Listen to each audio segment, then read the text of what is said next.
Late last week, I was asked by someone near and dear, why was it that I was a conspiracy theorist and anti-government and pro-gun, and where did I get all this stuff from?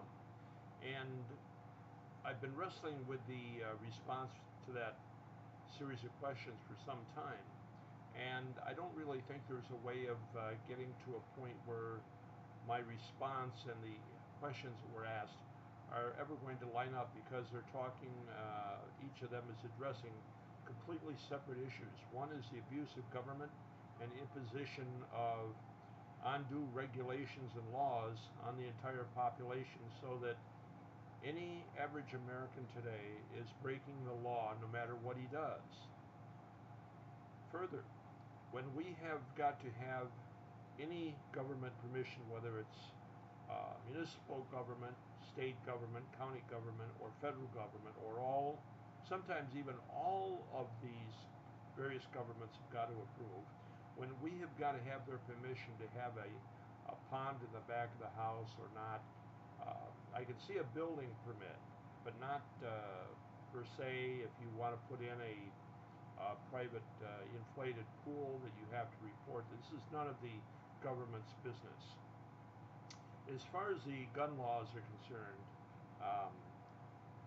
I don't know how many people that are ardently against gun ownership, particularly handguns.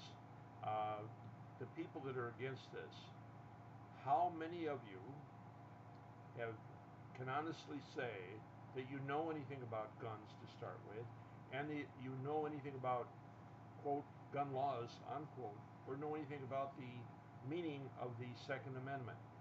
How many of you have actually bothered to take the time to read any of the Federalist papers that clearly delineate what our founding fathers had intended for us to have guns?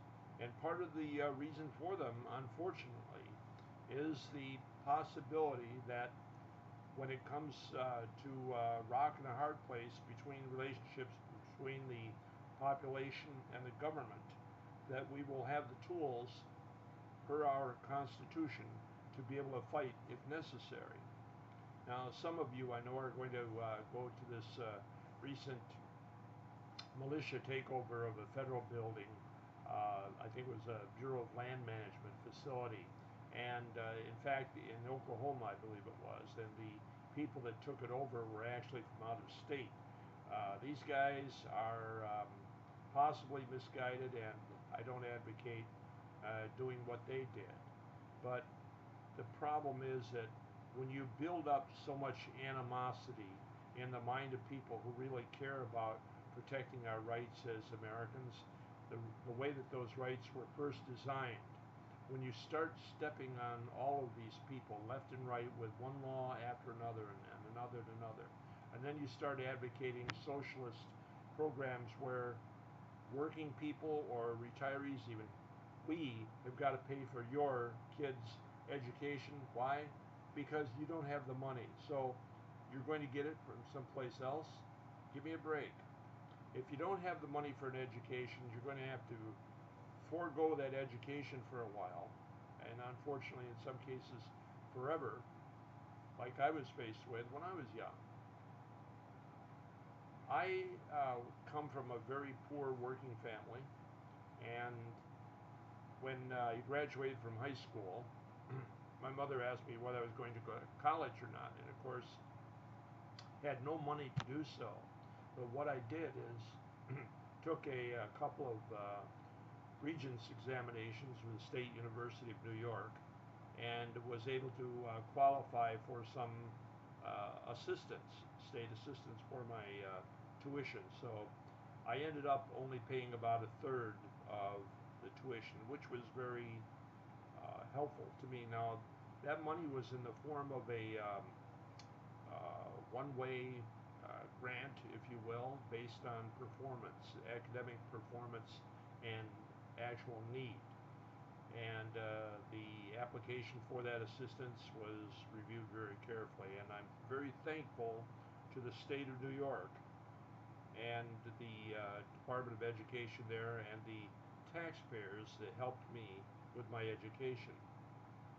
I did not take out a student loan, and I would not have. I didn't qualify for it. I didn't have any job that would justify me getting a loan. Same as in a bank. When you try to get a loan for a mortgage for a house, they're going to look at your overall income, your current level of income, what assets you have, whether or not you're capable, in their eyes, of meeting the terms of the loan or not before they give you the loan, before they approve it. On the education side, however, it just seems that today the new American standard is just give everybody an education, let them take out loans, and don't worry about it. You know, they'll find a way to repay the loans. And now what we've got is a corrupt loan process as well, excuse me, where the interest for the loans just climbs up beyond phenomenal heights, and there's no way in this side of creation that anybody would be able to begin paying them back anyhow. So this is part of opportunism. You can't blame it on Republicans. You can't blame it on Democrats. You can't blame it on party politics.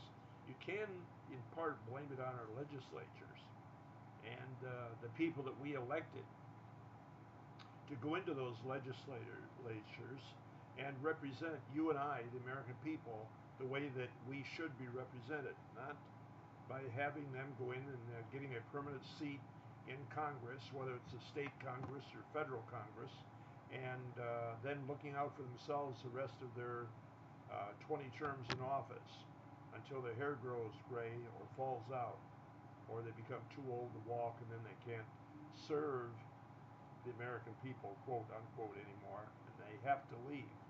That's not what we sent them there for. We sent them there to represent our interests. Our interests are not going to be represented by today's gimme, gimme, gimme, and take them, take them, take them policies. It's just not going to work. And this is the kind of mess that the Obama administration currently has put us in, and the Bush administration, when he was uh, the younger Bush, when he was president, didn't help us much either, especially with this farce Iraq war.